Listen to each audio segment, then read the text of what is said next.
¿Es el terrorismo de izquierda una amenaza para Estados Unidos? ¿O es todo solo un delirio de la derecha?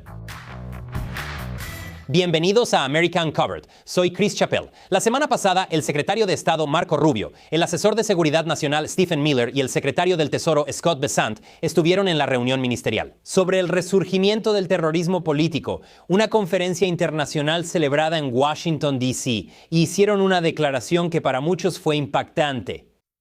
Estados Unidos tiene un problema de terrorismo de izquierda. Y durante 50 años hemos estado fingiendo que no existe. Sin embargo, durante demasiado tiempo, nuestra doctrina antiterrorista ha tenido un punto ciego. Un punto ciego cuando se trata de la violencia extremista de la izquierda política. Sí, estamos hablando de terrorismo otra vez, un tema que sé que los moderadores de contenido de YouTube adoran. No hace falta decir que no espero que este episodio sea monetizado, pero por suerte este episodio fue posible hoy gracias al patrocinador de esta semana, Outskill. Outskill organizará un taller de Claude IA Mastery este fin de semana. ¿Por qué?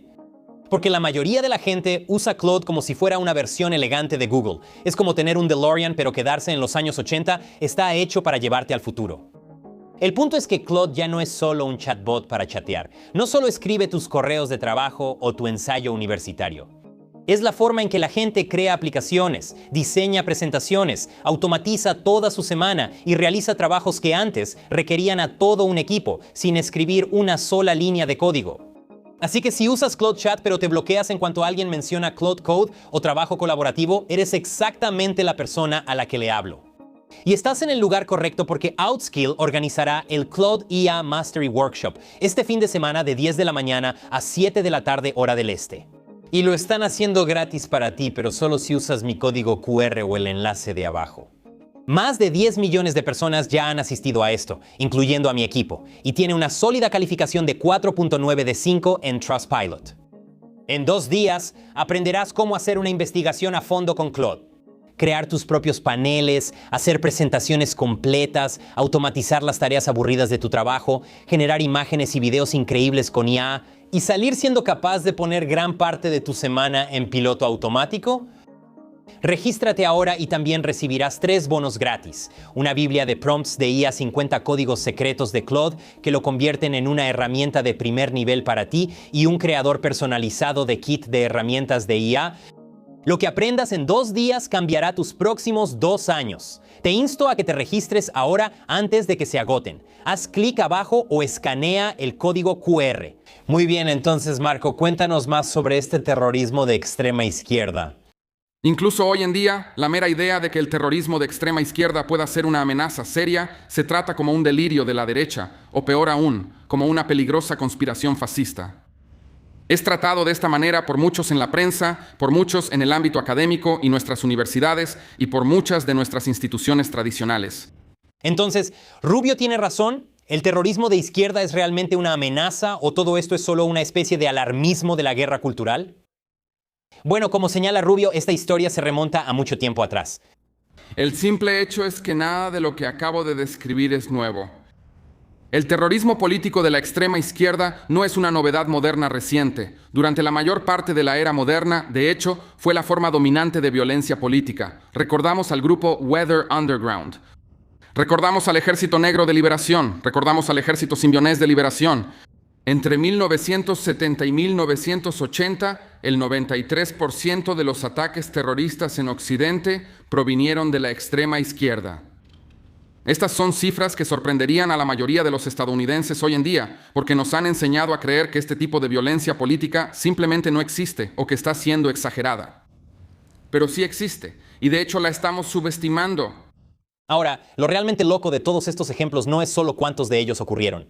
Lo que es una locura es cuántas de las personas involucradas básicamente se salieron con la suya y luego consiguieron trabajos cómodos en oficinas o fueron presentados como héroes populares por los medios. Toma el caso de Weather Underground que Rubio mencionó. A partir de 1969, llevaron a cabo una campaña de bombardeos durante varios años contra edificios federales, incluyendo el Pentágono, el Departamento de Estado y el Capitolio de los Estados Unidos. Cuando sus fundadores, Bill Ayers y Bernardine Dohrn, finalmente se entregaron en 1980, ninguno de los dos cumplió condena por los atentados. ya que los cargos en su contra fueron retirados, y ambos llegaron a ser profesores en la Universidad de Illinois, en Chicago, y en la Universidad Northwestern, respectivamente. Kathy Boudin, otra fundadora de Weather Underground, participó en el robo de un camión blindado de Brinks en 1981 que dejó 3 personas muertas. De hecho, ella sí estuvo en prisión, cumpliendo 22 años, pero finalmente obtuvo la libertad condicional y se convirtió en profesora adjunta en la Universidad de Columbia. Y dato curioso, su hijo, Chase Boudin, más tarde se convirtió en fiscal de distrito de San Francisco. El mundo es un pañuelo. Pero no solo el grupo Weather Underground recibió el trato de héroes. En 1970, armas registradas a la activista Angela Davis fueron usadas en una toma armada del Palacio de Justicia del Condado de Marin, en California, que dejó a un juez en funciones muerto. Un jurado la absolvió en 1972 y terminó enseñando en varios lugares dentro del ámbito académico y todavía es una figura habitual en el circuito de conferencias progresistas hoy en día. Mientras tanto, el Ejército de Liberación Negra llevó a cabo una serie de asesinatos de policías a principios de los años 70. Su miembro más conocido, Assata Shakur, fue condenada por el asesinato de un patrullero estatal de Nueva Jersey en 1977, escapó de prisión en 1979 y recibió asilo político en Cuba en 1984, donde vivió el resto de sus días, falleciendo apenas el año pasado.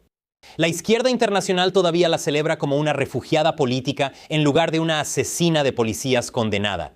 Y por supuesto, no olvidemos al Ejército de Liberación Symbionese, que asesinó al superintendente escolar de Oakland, Marcus Foster, en noviembre de 1973 y secuestró a la heredera Patty Hearst 3 meses después. La mayoría de los miembros del ELS murieron en un tiroteo con la policía de Los Ángeles en 1974. Sin embargo, Patty Hearst, quien se convirtió en cómplice de los robos del ELS y fue condenada, tuvo su sentencia conmutada por el presidente Jimmy Carter después de solo 22 meses. Después apareció en varias películas de John Waters como Cry Baby y Serial Mom, pero también en Biodome con Pauly Shore, lo cual, siendo honestos, ya es suficiente castigo. Pero yendo al punto principal, ¿por qué tantas de estas personas fueron rehabilitadas? ¿Cómo pasas de estar en la lista de los más buscados del FBI a ser profesor universitario, actriz de cine o héroe popular? Bueno, supongo que simplemente tenían buenas intenciones. Una bomba colocada por un grupo neonazi fue un acto perverso y asesino, lo es. Pero una bomba colocada por un revolucionario marxista, bueno, eso simplemente es un trágico exceso de idealismo. Quizás sus métodos fueron equivocados o desmedidos, pero sus fines eran virtuosos y justos. Básicamente, a diferencia de la mayoría de las formas de terrorismo, la variedad de izquierda se beneficia de un gran grado de protección institucional. Nuestras universidades, nuestros medios de comunicación e incluso aspectos de nuestro gobierno, ya sea que justifiquen estos actos violentos o finjan que el problema ni siquiera existe. Volveré a eso en un segundo. Una cosa que debe quedar clara es que el terrorismo de izquierda no es solo un fenómeno de los años 70, está ocurriendo en este momento. Aquí en Estados Unidos, la proporción de ataques y complots terroristas de izquierda ha aumentado a niveles que no se veían en décadas. Ataques de francotiradores, explosivos, emboscadas armadas, un ejecutivo de la salud ejecutado a sangre fría en las calles, múltiples intentos de asesinato contra un presidente en funciones y el asesinato del más grande activista conservador de una generación. Es cierto, la violencia de izquierda ha regresado, especialmente desde el inicio de la era de Trump. Aunque ahora, en lugar de los Weathermen y el ejército simbionés, tenemos a Antifa. En 2016, un mitin de Trump en Chicago fue cancelado después de que manifestantes organizados inundaron el lugar y atacaron a los simpatizantes de Trump. En 2020, tras la muerte de George Floyd, las protestas en decenas de ciudades fueron acompañadas por elementos organizados de Bloque Negro y Antifa que participaron en incendios provocados, saqueos y agresiones contra la policía.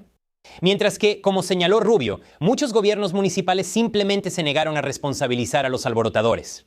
Durante los llamados disturbios de George Floyd en el verano de 2020, mientras criminales y extremistas quemaban y saqueaban las grandes ciudades de Estados Unidos y casi llevaban al país de rodillas, los gobiernos municipales de todo el país simplemente se negaron a procesar a las personas que cometían estos actos de violencia y terror. Luego, por supuesto, están todos esos intentos de asesinato. En julio de 2024, un hombre armado abrió fuego contra Trump en un meeting en Butler, Pensilvania, matando a un asistente y casi volándole la cabeza a Trump en televisión en vivo. Solo 2 meses después, un segundo posible asesino fue arrestado cerca del campo de golf de Trump en West Palm Beach, armado con un rifle.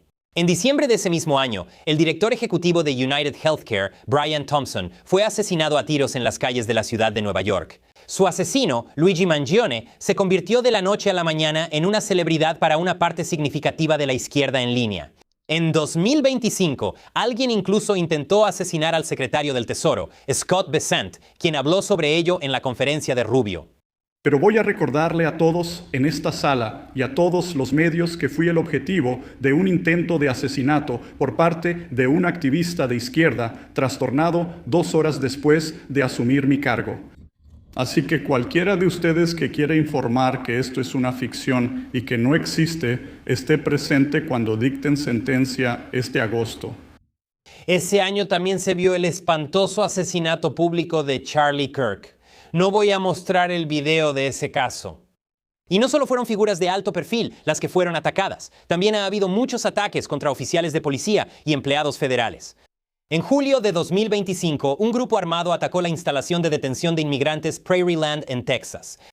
Los fiscales del Departamento de Justicia construyeron lo que llamaron el primer caso federal de terrorismo centrado en Antifa. El cabecilla recibió 100 años, mientras que los demás recibieron sentencias de entre 30 y 70 años. Y en Dallas, un hombre abrió fuego contra una instalación de Easy desde una azotea cercana. Falló a los agentes a los que aparentemente estaba apuntando y en su lugar mató a un detenido antes de volver el arma contra sí mismo. Los investigadores encontraron municiones en la escena marcadas como anti-ICE. Claramente, esto es un problema.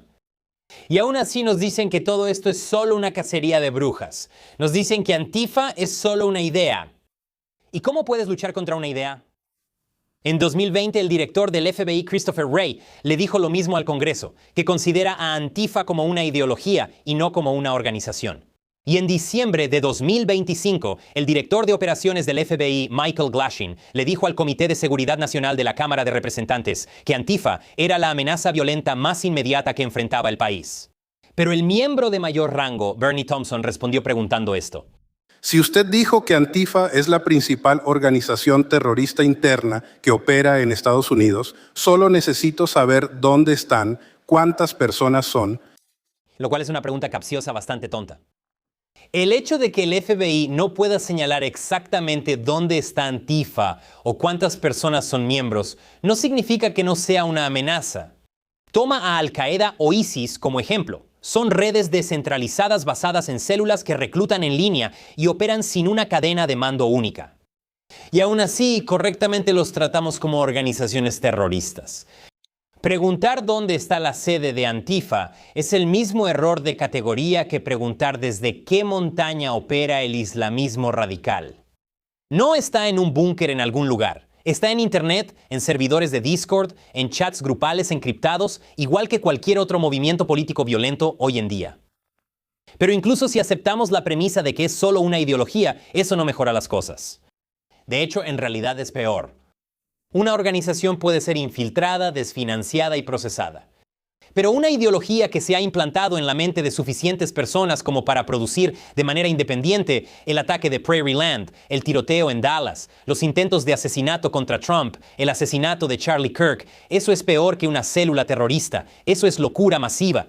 Se replica a sí misma, no tiene líderes y es infinitamente más difícil de contrarrestar que un grupo al que puedes ponerle esposas. Y esa locura no se propagó por sí sola. Tuvo ayuda de las instituciones que Rubio mencionó en su discurso. La academia, instituciones destinadas a certificar la pericia, convirtieron a terroristas en líderes de opinión. La frase del exdirector del FBI, Christopher Wray, de que era una cuestión de ideología y no de organización, fue utilizada durante años después para argumentar que la amenaza no era real.